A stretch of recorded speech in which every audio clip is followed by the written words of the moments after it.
Yeah, sure.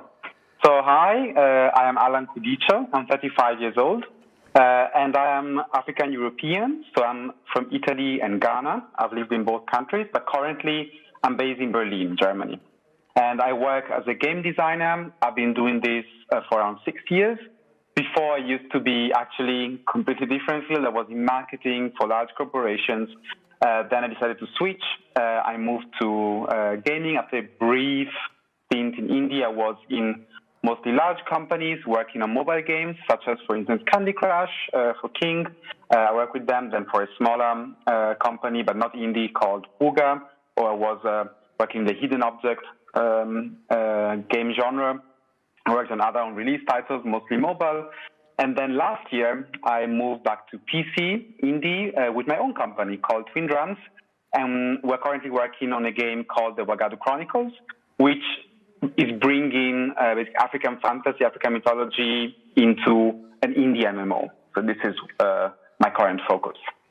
Gotcha. So maybe you touched on it there, but I know just in sort of doing a bit of research that so the PC game you're working on now, it started life as a pen and paper game. Is that right? Or a pen and paper world in another game you were working on?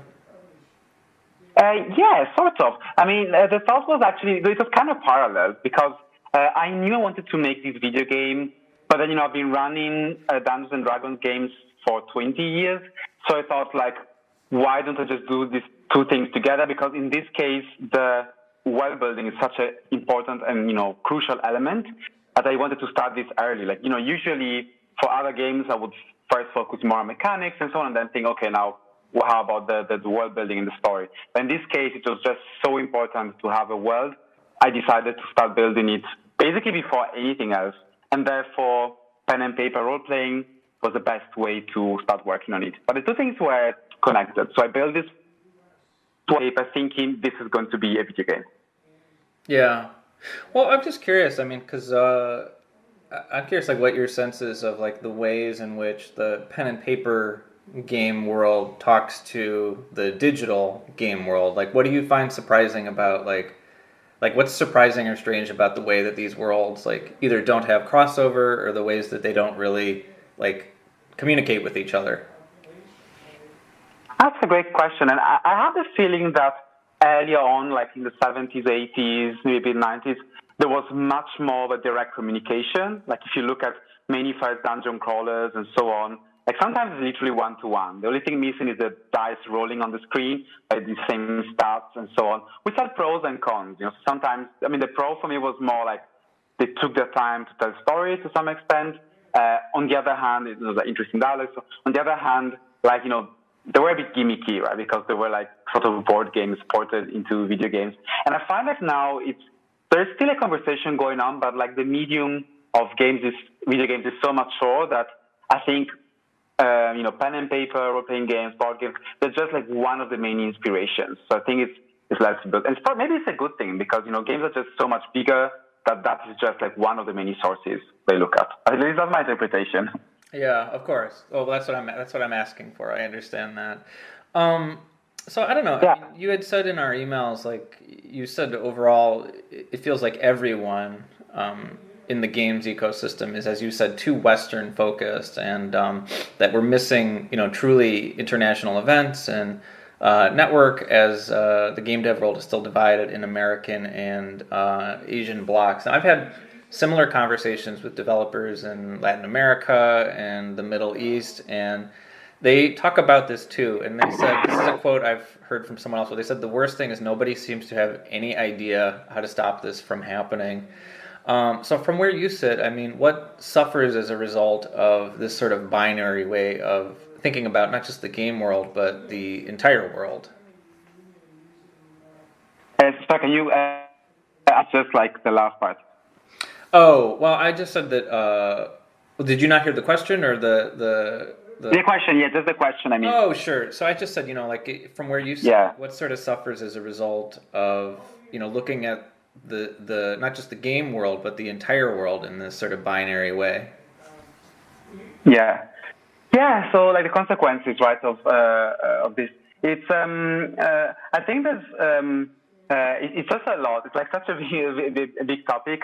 And I find, like, definitely, I mean, from a product point of view, like games point of view, we see this a lot, right? Which is the topic that I assume I wrote about, which is, games representing everything from a Western perspective, no matter the genre, we have that. But then, yes, you see it a lot in the industry as well. So what I notice is, like, I feel very often like different just because I'm, not the typical, first of all, American, I grew up mostly in Europe, so, I'm not, so it's already it's a bit different.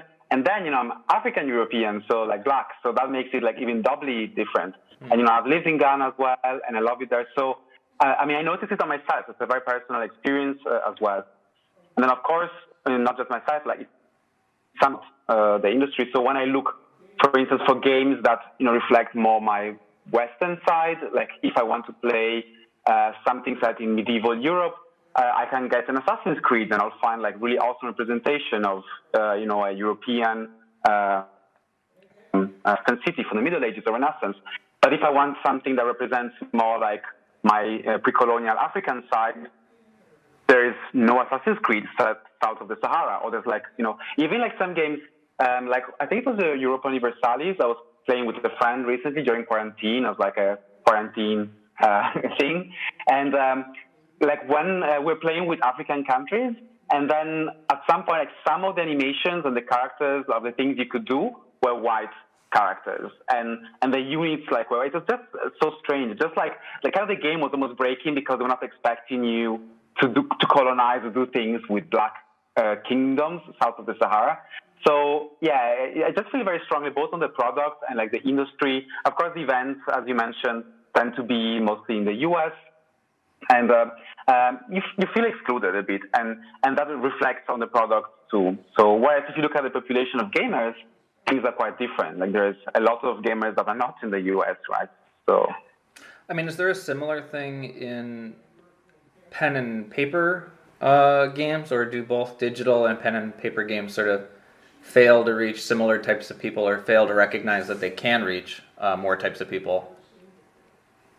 I'd say pen and paper has a very peculiar issue. Like I think it's kind of two worlds in pen and paper. So one is that it's definitely more. It's easier for creators to create their own game, their own content. Because there's less technical requirements. You don't have to create a massive software and so on. Like sometimes, as we say, game developers, like sometimes you're kind of developing both your tools and creating the content, right? Whereas like you don't have to reinvent writing or printing if you are creating PDF making if you're creating a tabletop role-playing game.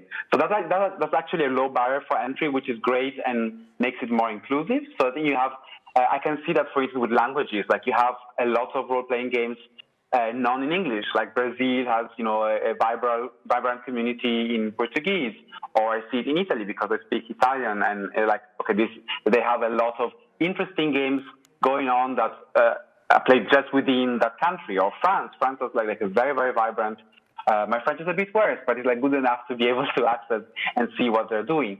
So that's definitely one thing. But on the other hand, there's a problem which is compared to other industries and video games, that there's this massive behemoth of Dungeons and Dragons that is so big that on one hand it's great because it pushes forward and it strengthens the whole scene, because people just easily know what it is. They jump in, they see it on streaming online and so on. On the other hand, all of this interesting, vibrant indie scene is just circumscribed to maybe 20% of the overall scene. So you have like a very open, dare say, like maybe for internet video game really, really small because of this one player from the and 80% of people all over the world look at this.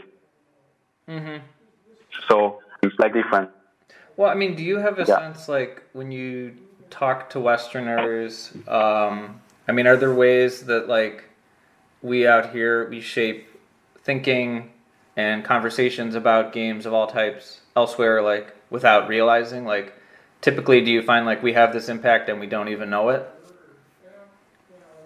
Definitely, yes. I'd say so. And for me, I mean, first of all, maybe I just want to comment on the word Westerner because it's like, is it the U.S.? Is that including Europe as well? Because like even within the U.S. and Europe, like there's like so. In this case, I'm going to specifically refer to the U.S. because I find like it's so dominant within the gaming discourse, and there's some differences already, like compared to Europe, and then even more with other parts of the world, right? Mm-hmm. And there's definitely like lots of subtle differences, and one of them for me that has really affected game teams is like the availability of weapons, for instance. Like I was just discussing this with my roommate recently, like. For us, like here, like in Europe or in West Africa, you know, where Lisa was, in both parts of the world, weapons are such a very rare thing, and that's something like some hunters have them, or like of course, like you know, the military, often not even the police disarm. So, but then in video games, you see like there's weapons everywhere and it's interesting because that reflects to a different approach to weapons due to like the constitution and the culture and so on of the United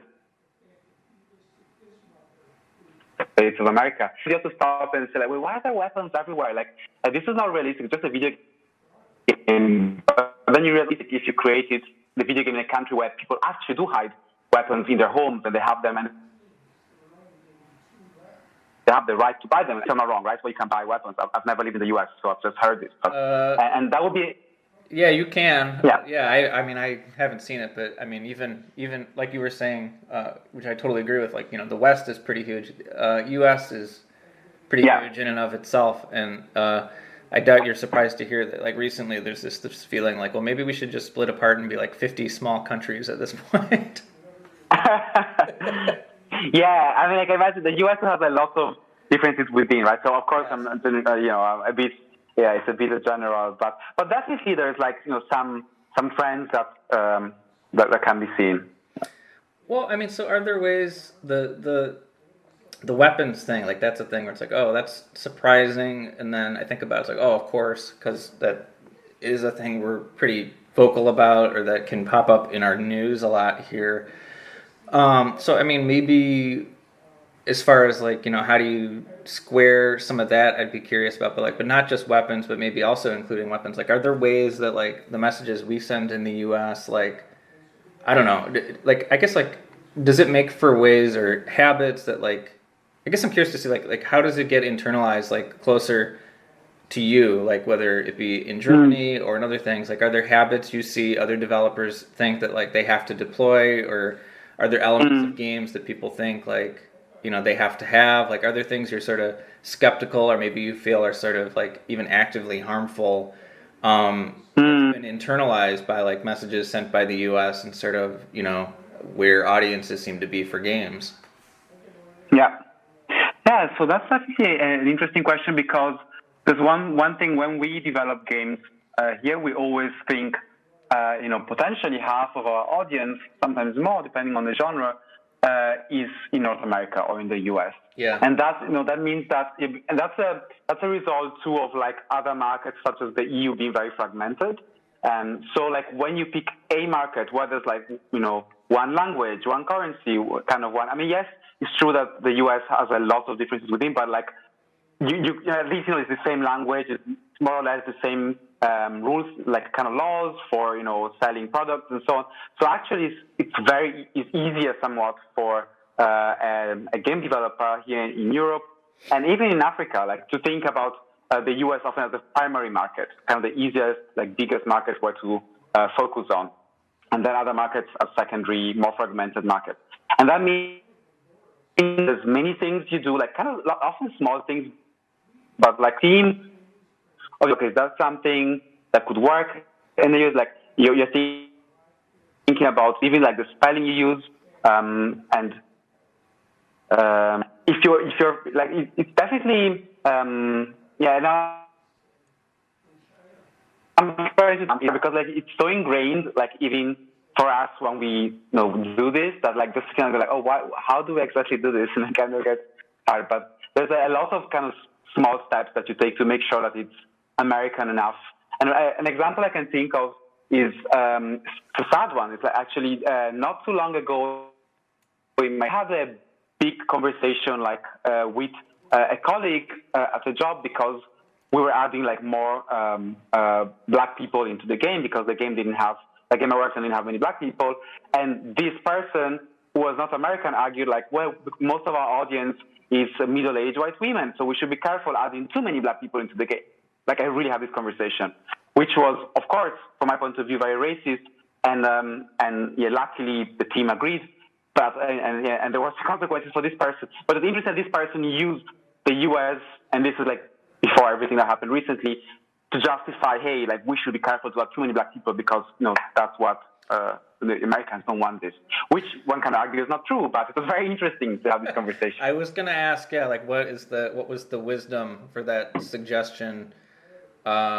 Like I don't know if you pushed back immediately or what, but it's just it seems hard to dress that up as anything other than racism. Yeah, I mean the wisdom was wisdom. Like I'm using paraphrase. It was mostly like our audience. Yeah, our audience was like which was true, like middle-aged white women, and they were clearly on a certain side of the political spectrum, which on average contains, is kind of less friendly towards minorities in the US. Therefore, like, to please this part of the population that was our audience, majority audience in this game, is better to double down on people that look like them. Therefore, men or women, Caucasians, it's a bit older, that was the argument. Yeah. And, so that was interesting. So I found myself sitting in Berlin, kind of as a black man, arguing against this. So somehow, and even if no one was American in the room, somehow this whole debate of racism in the U.S. and this is well before everything that happened recently was affecting my job. So I guess maybe that's hopefully that's a clear example of how this can affect us here. Sure, and I mean at some point I just wanted to ask you, whether this is even like an interesting frame for you to discuss as far as, although I guess maybe it is because you're saying that like American appetites, one way or another, like it or not, do impact the work and sort of maybe also the way you have to talk about the work before it's out there. I just don't know how exhausted, like as I was writing questions, I was like, well, I hope he's not going to be annoyed at being asked a couple of questions like these. No worries. Yeah, no worries. I think we need to have this conversation. Yeah. Well, so, I mean, you mentioned, before what's been happening recently in the U.S., what about, since? Like, how has that impacted either, like, the vision for your work or responses to your work or just the way you approach day-to-day your work? Yeah, absolutely. It has. So the question was how. My answer was yes. Yes. That counts, though. I know what you mean. So broadly, it has. Yeah. So like how it definitely has, and I think the main thing that has happened is that I think personally for me, first of all, a sense of urgency and sort of a clarity of mission has further solidified around what I'm working on. Because already, I felt all along like I wanted to do something special, like to change the whole conversation around what our fantasy, like kind of in the broader sense, what our fantasy, what our escapism within games, what does it look like? Does it always need to look like a Western fortress, like a castle on a hill that could come from, I don't know, Germany or Scotland? Or can it look like a fortress from southern Nigeria or from Zimbabwe? Like, can we expand this? And I remember one of my old design directors, like, really an amazing man and designer. Like, he told me about the first time he ever traveled to Europe as an adult, and he really loved fantasy and Tolkien and video games. And he was I think in the UK, and he walked into a castle for the first time and saw full plate armor, as a decoration in a hall. And his heart just like fell. He was like so amazed, and he'll never forget that moment. And he could see like all of this mythology and history and everything, and all these video games he played. It was almost like unreal. Like he almost subconsciously he almost couldn't believe those things were real. They were just in games, just in movies, just in books. And he saw them with his eyes, and he felt emotional. And I thought, like, and the black person in the U.S. or somewhere else in the diaspora, can they have the same moment for their own history and for their own heritage and ancestors? Like someone traveling, getting a flight from and going to Lagos, going somewhere in the middle of Nigeria, and just seeing some temple or something, and go like, oh wow, this is exactly like the books, the video games I used to read, or I played, or I currently playing. And I think this type of visibility in the end, representation, they say representation matters. It does. And when we're the medium gaming, we're becoming so important. We're like growing more and more and more as this quarantine is proving. And so I want to do my own. I contribute to this. So there's something I knew, and what's happening recently has strengthened this, and has strengthened it for the team as well. But for everyone, even the white members of the team, we feel like we have a mission even more. So of course we're not an NGO. We do want to create a profitable product and game. Right. But we have this sense of mission, right? Which is a bit has been strengthened. Well, I wonder too. I mean, it's funny you say you're not an NGO because is that the expectation that you feel maybe others have on you as far as like making this kind of impact? Because I know you make games, but it's funny you put it that way. Yeah. So. Yeah, in a sense, like I think that. To some extent, yes, because like when I'm now spoken with potential publishers and investors, and I've had like really positive things. But then, especially at the beginning, especially before everything happened, like beginning of this year, I remember I had some questions like, "But aren't you worried about American audiences? Like most big spenders are middle-aged white men." I had this said by someone, and I was thinking, and so that's where the NGO element comes in. It's like, are you just doing this because you want to do good, but you're not going to make money out of it?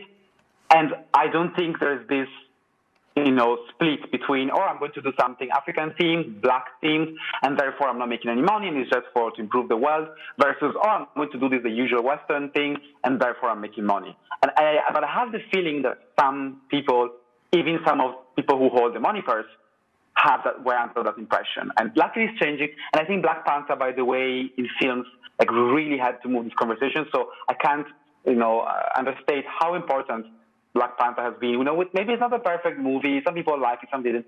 But it really has, people realize, and potential investors and publishers, like, hey, if you make something that's very black, it can still, very African too, it can still sell very well with people who are not of color. So, but it's a conversation we're moving on. That's why I mentioned the NGO thing. Yeah, no, it's a telling distinction, and I think it's important. I've seen you say, I think in another interview elsewhere, that part of your mission is like you're trying to expand the view of fantasy away from a Eurocentric one, and that you're calling it, what you're doing, the setting, Afro fantasy for now, but you hope one day we'll just be able to say fantasy, which, of course. Yes. So, I guess I wonder, like, does stuff like that feel a little bit more in grasp, or I wonder if stuff like that has more to do with work that others have to do that's outside of what you're doing? Do you have a strong feeling, like it stands to reason, like no single entity can just do all this work alone and make that happen? Yes, you're right. One entity by themselves cannot change everything. But you need to start somewhere. It's steps.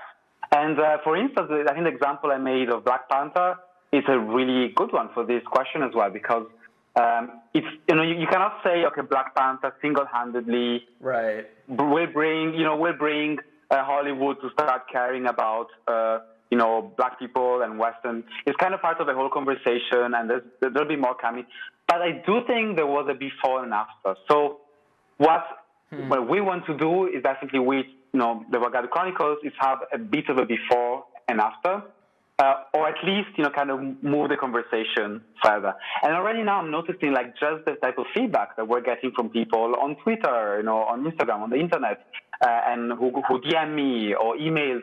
There's already definitely something happening. And like some people just saying like, I could never imagine something like this being created or being worked on. So and so something I say is like, even if the game were not to be massively successful, I think there's like very good indicators that hint at like a potential strong success for the game. But even if something goes wrong, we're still already moving on the conversation, and so we're going to be part of this. And I've spoken with other African developers. I'm part of, for instance, like this. There's a WhatsApp group where there's a bunch of African developers from around the continent and some diaspora like me, and I can see what they're working on, and how like we're all inspiring each other, and so there's things moving on.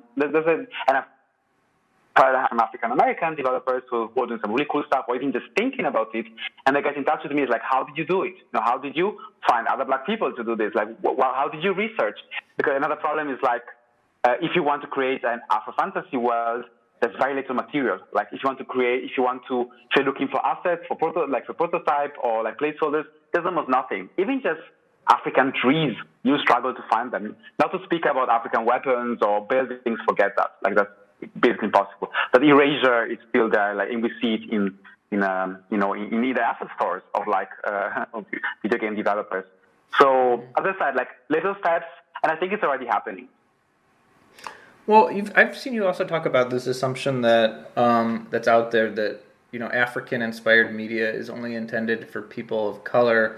I mean, what's your sense of why that assumption is out there? I guess it would connect with that comment that you got about making your games, they aren't American enough, and you have to remove Black people from them. But is this a separate thing, this sort of attitude that like this is only for certain types of people? Yeah, I think it's this what you mentioned, and it's two elements, I would say. So one is the tendency of assuming that the majority wants to see only people that look like them. And that's something that has been reinforced, for instance, by Hollywood, which I mentioned before a lot. It's like, the idea is like and there's even Disney and so like lots of, big kind of good media houses, that we think that they do really great. They have these conversations, they have these things, like they say, in the cover of their whatever CD or DVD, there needs to be the male character because that sells best. Or for this other genre, if we're targeting this type of viewers, then it needs to be pink and a woman and this and that. Otherwise, if it's for girls and it's not a princess, then it's not a white princess, then so and so and so. And that used to be really prevalent, really strong, and now it's slowly being chipped out.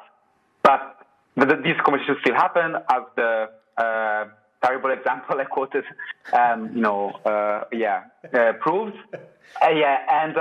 And the other factor is completely from a completely different problem, but somehow interestingly it compounds the issue, which is the fact that it's amazing that especially in the US, finally there's a conversation around racism, around like people who stole, artifacts or kind of cultural elements from others. But there is I think a kind of knee-jerk reaction from some people of color to say like, oh, you know what, everything that happened is terrible and we're really upset, and therefore white people should not get anywhere near to any non-white culture. So it's like, no matter, if it's consuming it, wearing it, doing this, watching, play it, don't do that because you're white. You don't have the right to, because, you're a sinner. And that's kind of an extreme, which I think is caused a bit of damage as well. So, of course, we shouldn't be racist. Blackface is one of the worst things and so on. But I think someone saying, I really respect, I'm interested in this culture and I want to consume no more about this culture, which is not white, I think it's a good thing. I think people from different cultures should mix and know more. And lots of the best arts that we have, from music and so on, and painting, Picasso basically came up in copying African art at the time. If you start digging around, some of the best artists of all colors became great because they're looking out of the box, not just doing what everyone else around them was doing, but other cultures. So I think that these two issues, one of the expectations that you need to, to target your audience, you need to make characters and worlds that look exactly like them. And the majority so far, of spenders is white males, so it needs to look like them. And on the other hand, cultural appropriation, topic going a bit too on the extreme and kind of wanting to ban every white person from kind of the conversation. And so these are the two things I have in mind. And I think they can be dealt with, and we're definitely moving on. But it's important to keep them in mind so that we can address them and move on. What about, the inverse of this a little bit? I think we touched on this a tiny bit before, but just from, where you are through the lens of games, like you mentioned this thing about weapons, but I mean, are there bigger, deeper ways you feel that like the U.S. through the games it puts out like isn't in touch with itself or can't accurately see what messages that it's sending? Yeah, I think big one is definitely how the world is represented.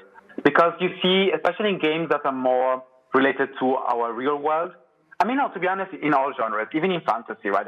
As we just discussed, a few minutes ago. Yeah. But even in modern games, like especially all these war games or traveling games where you go around the world, the Middle East you see, the Africa you see when you see it, which is not very often, or the India or the China, they're like very much through this American lens. And again, I know, I'm generalizing. It's like not everybody sees everything the same way within a country, but there is a tendency in the US, for instance, to focus on and especially in video games, on like the instability element of the Middle East, for instance. So like when Middle East appears in video games, most of the time, it's especially in bigger ones, it's like a dangerous place. It's like a synonym of danger, instability, and terrorism, and so on.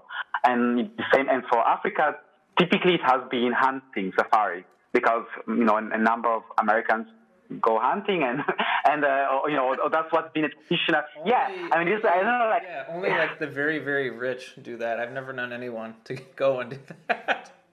Yes, I think that it's probably more of a fantasy, right? Right. But this fantasy is more powerful than what really happens in Africa. So till recently, and now it's slowly starting to change. But what you saw if you literally Google like video game Africa, you would have seen, and I made a talk a few years ago about this, safari and hunting games. And by the way, Europeans are guilty of this as well. So not just Americans. It's like a Western problem in general. Yeah, so you have like these are examples of, like the way the rest of the world is seen, and of course that affects people, because like if as a black or African person or like an Arab person, I'm playing video games, unfortunately I have to kind of go through this stereotypes, and that's something that can be harmful. Like I think that we need to get over, and I think it's awesome that within the US game developer community already these conversations are happening. Yeah. But having in people from those countries will make it easier, because you'd have people in the room who would just say like, can we not have our 40th game with like Arab terrorists, and we do something else? It just makes it. I have noticed myself, as a cisgender man, I sometimes don't see some things, and since more than half of the team of Twin Drums is women, like they will do things sometimes, just or mention things. And I'm like, oh yeah, that's true. Like why does it have to be a dude? So it's just so useful. I cannot understand it. Like so useful to have not like you. Yeah, I mean, there's another. I was sort of half laughing before, just remembering conversations I've had with developers and other people in the Middle East where they've talked about like being able to sort of distance themselves and like playing Call of Duty and sort of getting themselves pumped and like actually like just shouting like they're I don't know, it's like they're playing the game role playing as an American, and then they get themselves pumped up and they're saying things like, oh, I can't wait to kill some Arabs or something, which is just such a strange thing. I think you never really hear about, but I mean, like, even if you're doing it from a distant place, I mean, that's probably not the way it's intended to be received. Like, that's probably harmful in some way, wouldn't you think? I would definitely remove the probably and just say definitely harmful. Yes, and I can say, like, from my experience, for instance, as a queer person, as a gay man, like I know that those words and awful, and for instance, for me, growing up, I grew up, mostly in Italy. It was like that was like more than 20 years ago, as I was a teenager. Yes, more than 20, maybe so. A very conservative, part of Europe, very religious, very Christian, very Catholic. And I remember, like, the way people spoke. I mean, first of all, the lack of speaking of gay people was already harmful. But then when they spoke about it, it was usually in negative terms. And even if it was, like, not specifically, like, I didn't get a lot of, like, people, I know like some other churches or so like this, like people telling you like don't be gay or like the homosexuals will go to hell. To be honest, I didn't hear much of it. It was just like people using, for instance, the word gay as an insult, or like saying this is gay, this is dumb, right? You use it in English as well, right? Like this is just you'd say it's a small thing, but that was one of the bricks that was laid, for my closet. Like closet was made, the bricks of my closet were built with these small words, like this is gay, or like don't be gay, or like there's like faggot, and not too much. So luckily there wasn't like a priest telling me like you don't have to be gay, because they never got as far as realizing that I was gay. Right. Luckily for me, probably. But yeah, so I think like in playing a video game where you are represented like the enemy all the time is harmful, and it can lead to it's just harmful, lead to self-hatred in some way, and these things come out surprisingly. Like our subconscious is like a very complex and mysterious forest, and we shouldn't mess with it. We shouldn't just throw fires there and then think that they'll just go off. Well, yeah, and I mean, Call of Duty is sort of indicative of they made a shift from you're always killing Nazis to now you're always, typically you're killing brown people. So it's fraught, and I'm not the first to say it. I won't be the last person to say it, probably even today. Yeah. So I feel like maybe we've been talking about it, but like in general, I mean, is there an audience that you feel is even more invisible for video games, or like an underserved audience? Like who is the most invisible audience for games, and sort of why do you think that is right now? So I think of existing people who are already playing games, the most invisible audience is women, and specifically middle-aged women. Like I have the privilege and luck to work on games that were targeted for this specific audience. So you could say many of them are grandmothers, or like they call them empty nesters sometimes. So like a bit older women whose kids have moved out, they have more time. They play, usually the platform of choice is it's mobile. Sometimes they play on PC or social media, and they are big. For me, it's really shocking. Like this is hundreds of millions of people who are like already, they play, they're online. Often I think lots of the stereotypes we have of these, they call them casual gamers often, which I'm not a fan of at all, because I can assure you, if you spend some years of your life building games and content for these people, you realize the last thing they are is casual. Like when you create like the hardest puzzles ever and they crack them in like 20 minutes, these are not casual games. When you have these grandmothers cracking your puzzles, you spend a week building in half an hour and like you just don't know how, and then they definitely don't have the tech skills to cheat. They did it, they just did it. Then they're not casual gamers. They're just like invisible gamers, as you said. And this is maybe it's even a broader conversation around on gender, and how like the men are just more visible in general in so many fields, and in gaming, unfortunately, even as consumers, not to speak about developers, that's one. And for me, so this is speaking about already pre-existing players. And if we speak about people who are potential players and haven't been even kind of co-opted into the industry, then definitely I would say people from developing countries, because there's China is probably an exception, because they're kind of a step ahead. They've been really fast, and now the amount of people who have mobiles or computers and play with them is quite high. But India and even more Africa and then South America, there's lots of young people who are like games and really enjoy having fun with each other by themselves, and they are very much underserved. And it's a very systematic thing, because often they don't even have access. It's like a double problem, not just the software as well.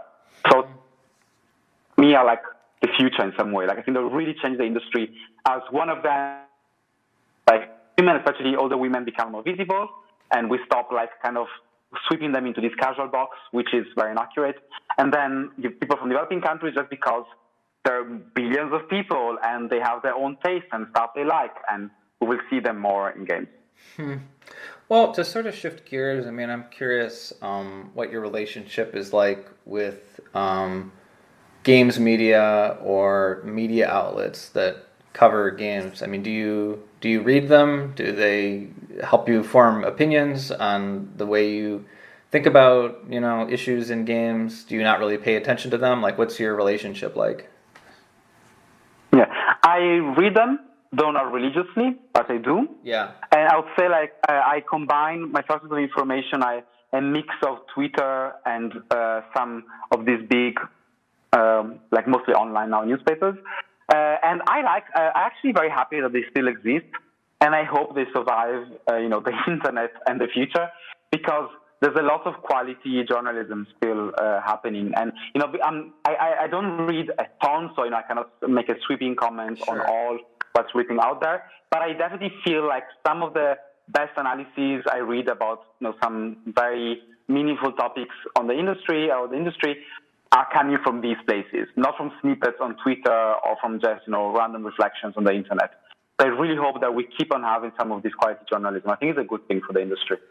Yeah, I mean, there's been talk about, like, and I don't know how much streamers are on your radar, but there was this feeling that, like, as streaming and streamers were on the rise, that they were sort of taking over for writers. And so I don't know if you have a sense of, like, if that's true, and if there's a ways where, like, streamers are and maybe are not, like, carrying the torch forward coverage-wise, or do you not really pay attention to that stuff and you wouldn't know?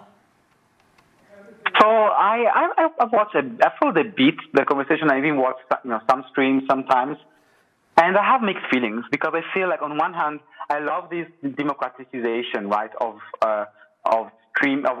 people being able to make themselves heard. Like even if literally a young black woman on a wheelchair can just with very small investment. And voice, and get millions of people to listen to her, which is awesome potentially. But if you look at what's actually happening, the concentration, of voice, in theory it sounds great, but what's actually happening is that there is a bunch of and maybe apologies for the description, but angry white teenagers that are a bit monopolizing the discourse. And I know it's not all this. I know there's really awesome streamers of all colors and right. I'm a bit worried about definitely the streamer platform or platforms are tilted towards these people. And there's been I've had a couple of big disappointments around these streamers, and I'm not going to make any names, but with very, very big audiences not being able to apologize for the mistakes or realize how important their voices are and how much impact they have on young kids, teenagers, especially right all over the world, because their generation is even more dependent or based on, they might be the generation that maybe starts switching even more from magazines to online magazines, I guess, to streamers. And at this point, I'm still waiting for streamers to be more responsible. Let's put it like this. Or diversify more. I mean, maybe we'll see that happen sooner rather than later, because I feel like that's the thing I've heard increasingly. And I guess if there's one thing, I mean, I don't know, change can happen really fast, even if it feels like it's long overdue. It's just been interesting to watch, and I've just sort of have been wondering myself, all right, well, if the torch has been passed, what are they doing with it? But it is true, they're not a monolith. There are people doing good work. And then there's also the possibility, because it's the internet we're talking about and what you were talking about with it being democratized, where it's hard to know who may be doing really good work that's just not getting, boosted either by the algorithm or just people don't know how to find it. I mean, it's true of games in general too. Yes, I agree. Yeah. So, so you've been making games for a while, as you talked about, and, what feeling do you get out of making games, out of expressing yourself in that way?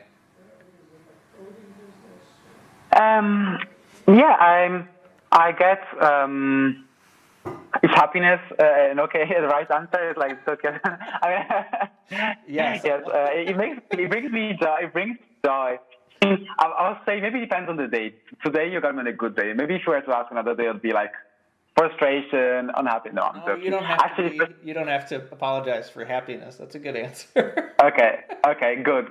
Yeah, and I think for me, like one thing I learned as a teenager when I started, like 20 years ago, when I started running tabletop role-playing games, Dungeons and Dragons. Like I remember I bought like this adventure. And then I didn't know anyone was playing, so I bought dice for everyone because I had a bit of money, like from I think my aunt, I don't know, somehow I got a bit of money, which was rare at the time, and so I decided, okay, I'm going to buy these 2 books, get these dice, and just going to call some friends and play Dungeons and Dragons with them. And so I got this adventure, and after the first session, I realized I wanted to create my own adventure, and then that's it, the idea of creating these stories, see people play the battles and go to the story and the drama. It hooked me. And now in hindsight, at that time, my game designer, Allan, had kind of awoken, and never to be silent again. I thought I could. I went to business school. I tried to do the proper thing and, to make my family happy. And then in the end, I just, I fell back to that kid that was running D&D games. But this time doing it for millions of people. I mean, throughout the games of worked with, and hopefully the future ones.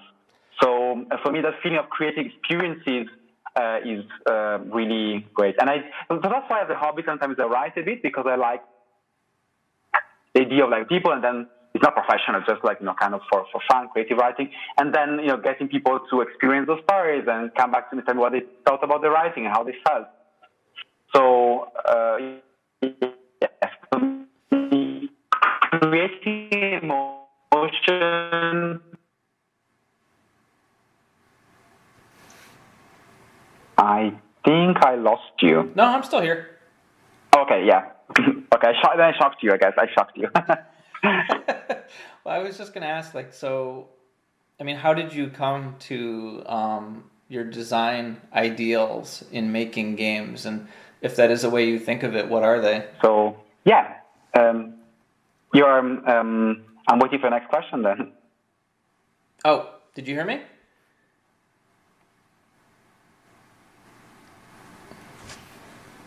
Hello? This time I did lose you. I can hear you. Hold on.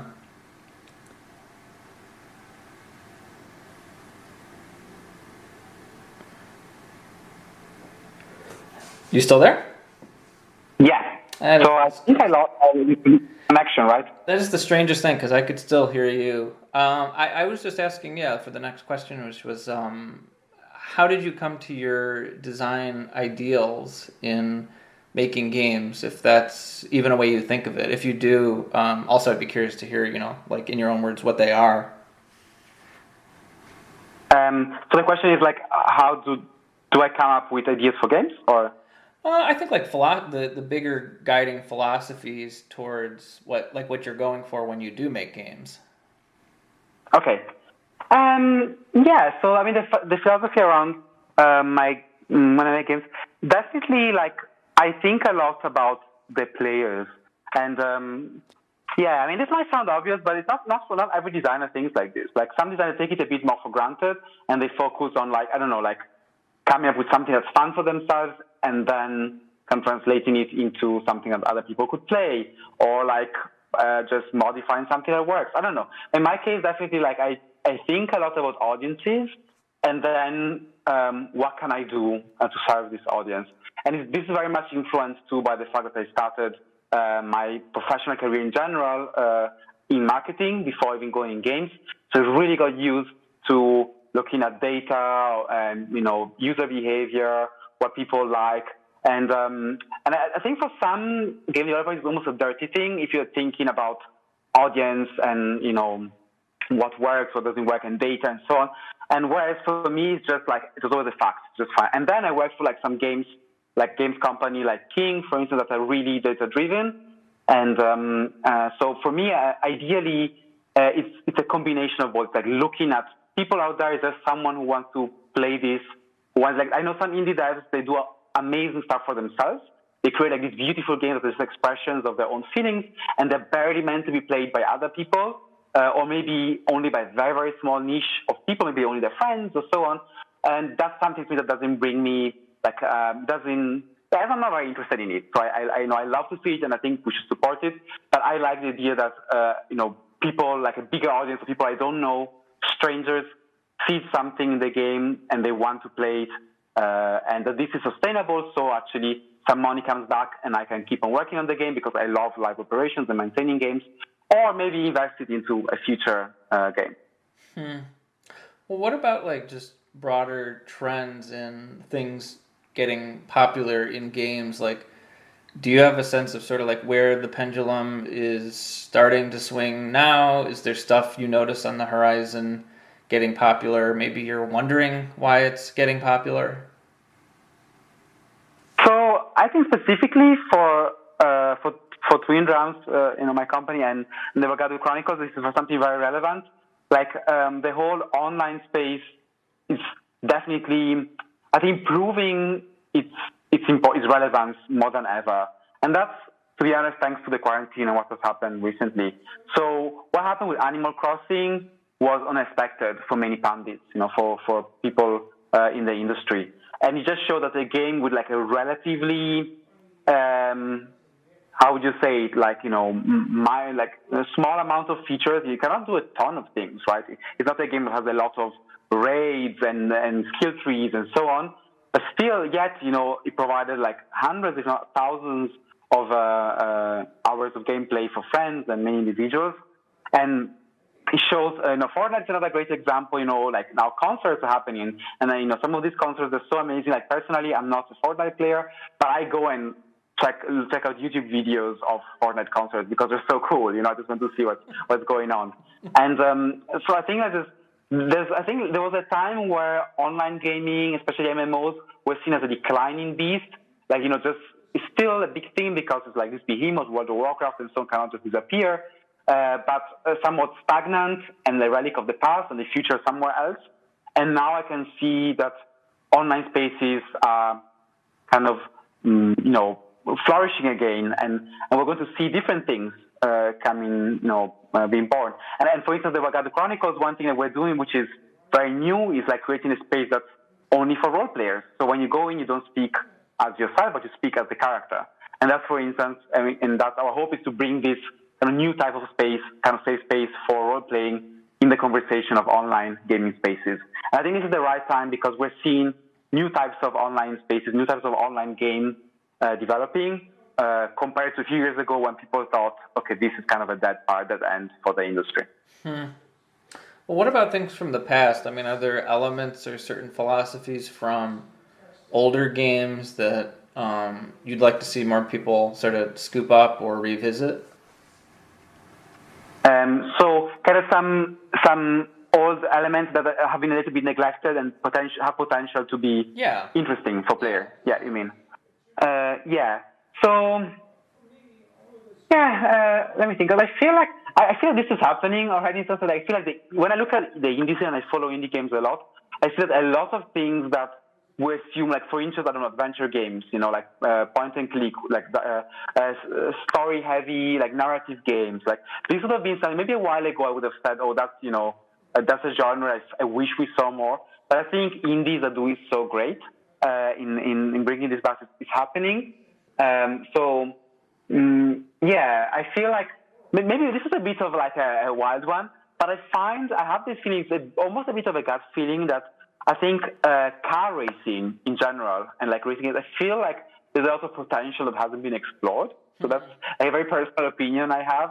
And if I have to pick a bit of an unexpected wild one, genre, if you want that from me, then I'll give you this. I think there's like more that could be explored and done with it.